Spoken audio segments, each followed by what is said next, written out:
Комунална брука во Штип, кревет во парк и тепих фрлени на улица. Граѓаните се револтирани. Ако апелите од комуналците не помагаат ваквиот отпад да се одлага на соодветно место, ќе помогнат паричните казни. Со казни. Оти.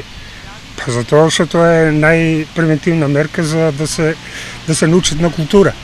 Иначе ако се опоменили, како вие кажате, тоа не држи. Само казни и така ќе се научат на култура и нема да ги повторуваат тие лоши работи. Тоа е голема срамота, такви отпади, тоа е за мало ѓубре, за кесиња тамо да се продне, за такви кревети, шпорети и перални, што ти ја знам. По џеп ударање и готово. Што сега, нели знае дека тоа не треба да се фрла? Казна и готово. Од јавното предпријатие ИСАР вака го коментираат граѓанскиот предлог за санкционирање на несовесните. Имаме такви институции кои треба да реагираат на ова, еве да кажеме, града слика што се права покрај контејнерите.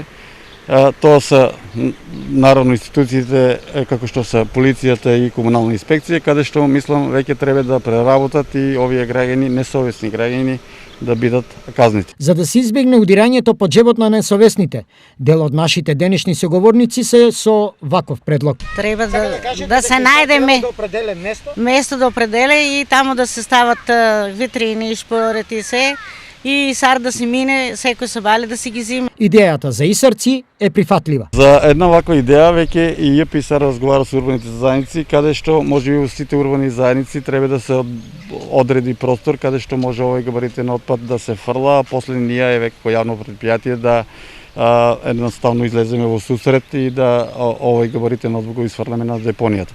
Но се додека тоа не се направи, сметам дека граѓаните секако треба да овој габаритен отпад го одложуваат на депонијата во населба Железничка. Бруката да биде што повпечатлива, ја дополнува и тепихот што од утринава се најде среде улица во строгиот центар на Штип.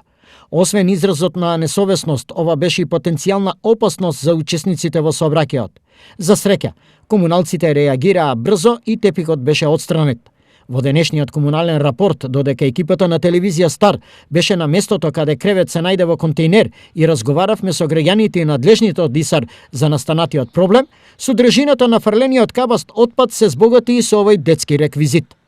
Меѓутоа, денешната саботна комунална брука не би била комплетна ако не се каже и ова. Овој дел од одлагање на електронскиот отпад е зачинет со ова, тука што можете да го видите. Наместо да се најде таму каде што му е местото, тоа е веќе надвор од просторијата каде што се одлага електронскиот отпад. Нешто што го надополнува мозаикот на граѓанската несовест, кај поединци се разбира.